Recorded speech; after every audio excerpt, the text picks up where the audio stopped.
guys? TheCampingRusher here. Welcome back to Factions Base Tour, everybody. I know it's a Monday. I haven't uploaded this series in 2 weeks. And my only excuse, that is not an excuse, because I'm actually got a little surprise for you today. But basically, how to Minecraft, live streaming it and uploading it is...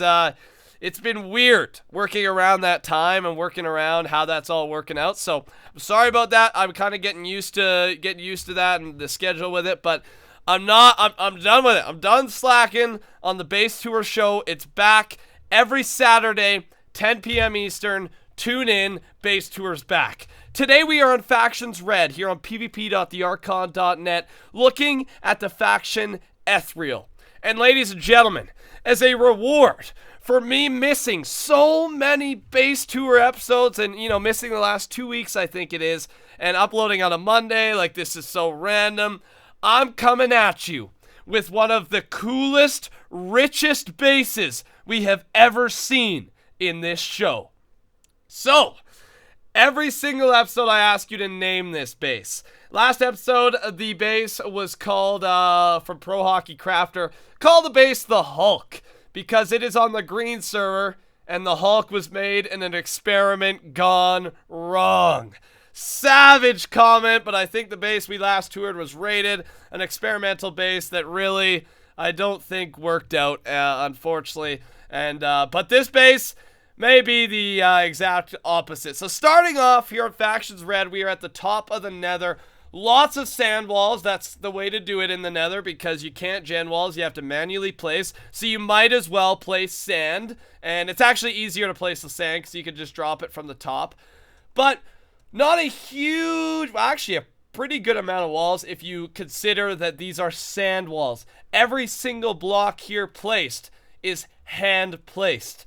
And, I mean, they've got at least, they've got 50 plus walls here, which is insanely epic. They got corner pillars. They got the wraps. They have their walls in the right place. You guys know we usually sometimes can find little mistakes, etc. on the main show where we're able to take advantage and raid bases who make mistakes. This base has not made a mistake. Then we get to the middle. One of the most epic logos on a base I've ever seen, the E for Ethereal, and it's made out of blue wool and brewing stands. Such a weird but cool combination that makes this base look epic. And that's one of the things, and we're about to go into the interior where you guys are really gonna see how cool this base is. I'm so excited. So they are built on the border. Not on the corner, but on the border. So they had to do 3 sets of walls instead of the 2, which is better than the 4 sets of walls in the middle of the world. It's better to be on the border, of course.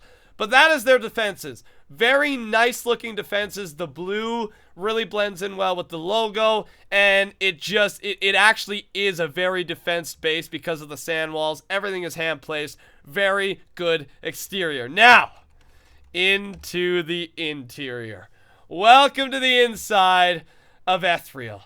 So we kind of come actually here to the middle of the base. They do all their storage via lava. Very rich base. Lots of dubs of prop 4, etc. We'll get to that in the calculations, but it's all stored in the lava. So if someone raids this thing, they may lose some of the chests, but the raiders are not going to gain much because the stuff will just burn. But let's head down first. And what they've got here, I think they call it the DNA staircase.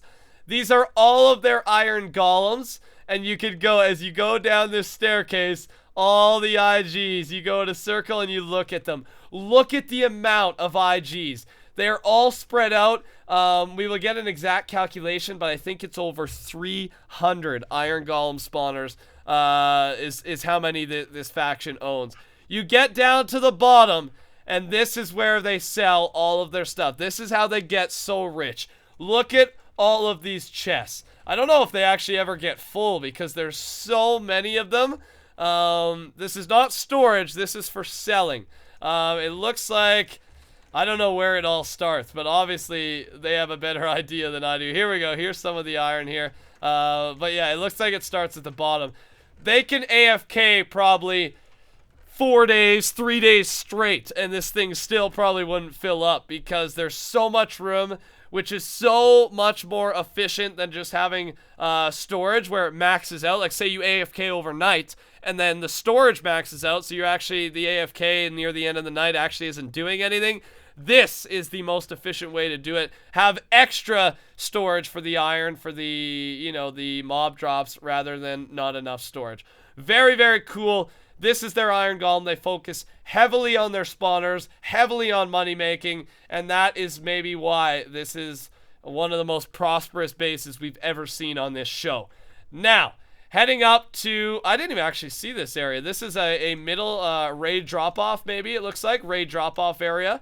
Yeah, definitely. Kind of an unorganized, put random stuff here and then organize it later area. Nice little middle section. The DNA staircase is just too epic, dude. The roundabout staircase. They've even got like special kit and prop 4 in here as well.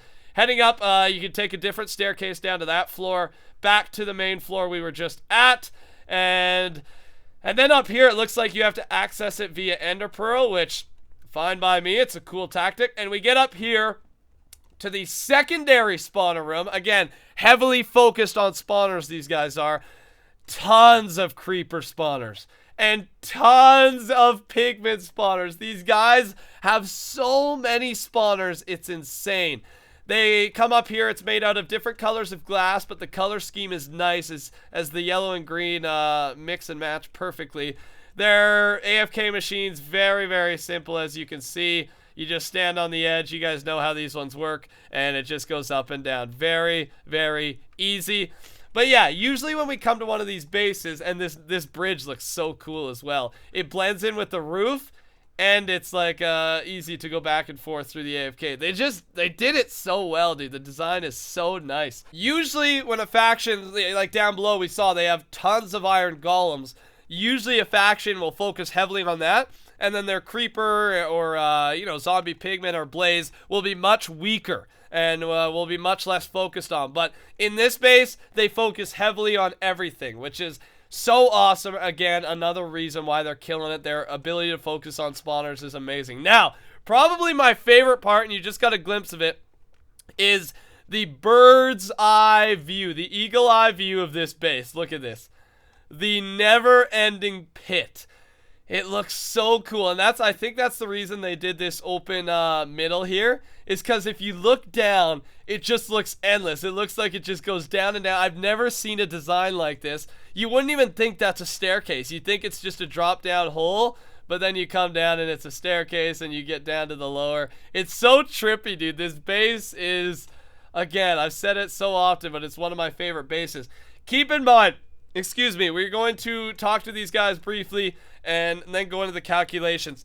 This base is not OP factions. It's not OP factions, and that just shows, like, to be rich, to be as rich as you guys are going to see how rich they are on a non-OP faction server is unheard of in this base tour show here on the Archon. So this base makes history. I think it sets standards for bases in the future. Very exciting. Thanks to these guys for letting me tour.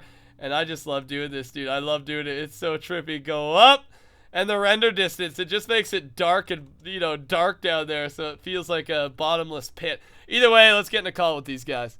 The legend behind this beautiful, rich base here on Factions Red, McClainer12. Dude, how you doing? I'm doing great. How are you doing, Rusher? Oh, I am doing fantastic. This is Ethereal, the faction. I've actually toured one of your bases before. But, dude, I've taken a little break from the base tour series. Unfortunately, I felt bad about it. I needed to get back on the horse, needed to get back into things, and this base is available. And wow, oh my, what a perfect base to come back to the base tour show with. This thing is insane, dude. You and New is in the call as well. He's having a few internet connections, so he might pipe in as well. But man, I'm gonna ask you a few questions today, and I want to get to know a few things, because this is my favorite part, by the way. I love the pit, dude. I love the everlasting pit. It's just intimidating, dude. Wow. So, McClainer, What first off, how long has this base been up? Well, the base really didn't get up to about like 2 weeks ago because we just did exterior like defenses for like the first like 3 weeks, just working it up so nobody would like raid it immediately. So probably about I'd say like 2 to 3 weeks. 2 to 3 weeks, it's been fully functional. Okay, so, and it's a good strategy, by the way, ladies and gentlemen. Start with the defense. Don't build your nice interior first without any defense. I think most of you know that. Okay, so it took you a while then. How much time did it take in all to make this base, hours-wise, do you think? Oh God, hours upon hours. New and one of our mods, Robbie, has probably putting the most into the walls. Yeah. They've just been going ham all day, all night. Okay, yeah. and what? I think it's been almost a month. It's been almost a month, dude. So a month, not a month like straight, but a month throughout you've been building and working on this thing. What took longer, the walls or the interior?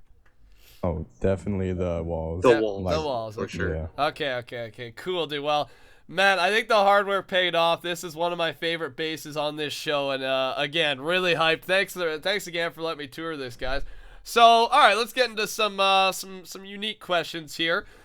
Let's be honest here. We're on Factions Red, one of the smaller servers here on the Archon. Are you guys a dominating force, would you say? I think the answer to that question is there's no other bases on Red that can define us. Oh my god, that's so cocky, but it seems like so factual. Okay, so you dominate. Is there anyone that competes, or is there an example of your domination? Like, how many bases have you raided lately? Within the last week, raided 4 in one day, and then I got bored, so I went to blue and raided 2. Oh my god, so even on the sister server, you're pretty loaded on there as well. You guys kind of two-time. Yep. Dang, man. Yeah, we only had like one actual competitive faction, and that was diversity. Diversity, yeah. Okay. Are they still around, or have you dealt with them? Are they still a competing factor? No, we raided them like 5 times after they incited us a long time ago. Oh, okay. And from then, they just quit. Wow, dude. Okay, that is spicy, dude. Wow, so they inside you, and you take revenge to a whole new level, dude. Raiding them 5 times. That's not just, poking them with a stick back. That's just going all in, guns a-blazing, and you took it to them. So you guys are obviously the dominating factor, it seems, here on Factions Red. Good for you guys. It seems like you deserve it with the work you put into the Archon. Now, I gotta be honest. Napkin told me about this base. He talked to you guys on the Archon forums or something like that. Have you discussed anything about this base with him? Because it rarely does Napkin say, like, dude, you got to tour this thing. It's awesome. So have you talked to Napkin, and what about? Man, I just got lucky one night. He was hopping on Red doing his good deeds, admin things, or whatever, and like people requesting like what to put in the shop. And so he put in some like new like building things, like rating things like bulk, like sell or buy, etc. Yeah. So that was helping out a lot. And then I messaged him like, Brent, do a base tour, and he's like, you say anything about it this week? He said, and then I was like, no. So then I'm like, TP. So he TP'd, and then he said that the base was just like really nice and he liked it. So he like messaged me saying, you got the base tour, just yeah. You got the base tour just right there. He knew. He loves it too. And did he help you out with anything with the base? Any fixes or anything like that? Yeah, up our walls or whatever. He said that like there's a cannon or whatever that could probably go through all the walls without us even like, or without them even hybriding one wall. Oh, and okay. So he's good with that stuff.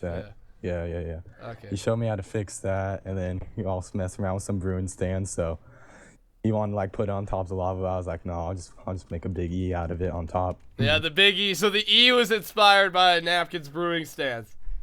Yep. And I like that. That E looks epic. That logo is so cool. Cool. So it's good to have Napkin get on his good side, and he loves his faction bases, and you guys definitely impressed him. Last question: has anyone been close to raiding this base here on Red? Not even close at all. They'll put a scratch in the walls, and then we'll repair them. Well, you put a scratch and you repair them. Lots have tried though, right? Lots have tried. Yeah, lots have tried. A lot have. Yeah, this is a big target here on Factions Red. Very rich base. Well, gentlemen, thank you so much again for letting me tour this thing. It's seriously epic to see, there's other great factions players throughout the Archon, and you guys are definitely an example of a very strong faction. And yeah, even from Napkin alone saying it's one of his favorite bases, this thing is a good base. So thanks again, guys, for letting me tour. I wish you luck on the Archon, and thanks for the support on the server, guys. I really appreciate it. And take care. Ladies and gentlemen, the calculations are in. Keep in mind, before we go into these calculations, this is a base on a non-OP faction server. I don't know the exact record, but usually the average for these bases are around 250 million. A god base on a non-OP faction server is usually around 250 million. But this base, based on over 350 Iron Golem spawners, 39 Creeper spawners, 39 Pigmen, 75 dubs of Prop 4, 70 stacks of God Apples, 47 Bedrock, and 45 million worth of miscellaneous items. The total value for the Ethereal base here on Factions Red on pvp.thearchon.net is $775,137,900. Woo! Oh my god. Congratulations, dude. That is absolutely amazing. That is definitely the richest base I've ever toured on the Archon that is not OP. Seriously amazing. These guys deserve it. Tons of work they've put into this thing. Tons of good strategies, and just all around a dominating faction here on Factions Red. I mean, almost $1 billion base, $750 million base on a non-OP faction server. That's unheard of, dude. With that being said, I hope you all enjoyed today's Base 2 episode. If you did, touch that like button, join the Rushers by subscribing. And this series is going to be it's going to be back on track every Saturday, 10 p.m. Eastern. I promise you I won't let you down.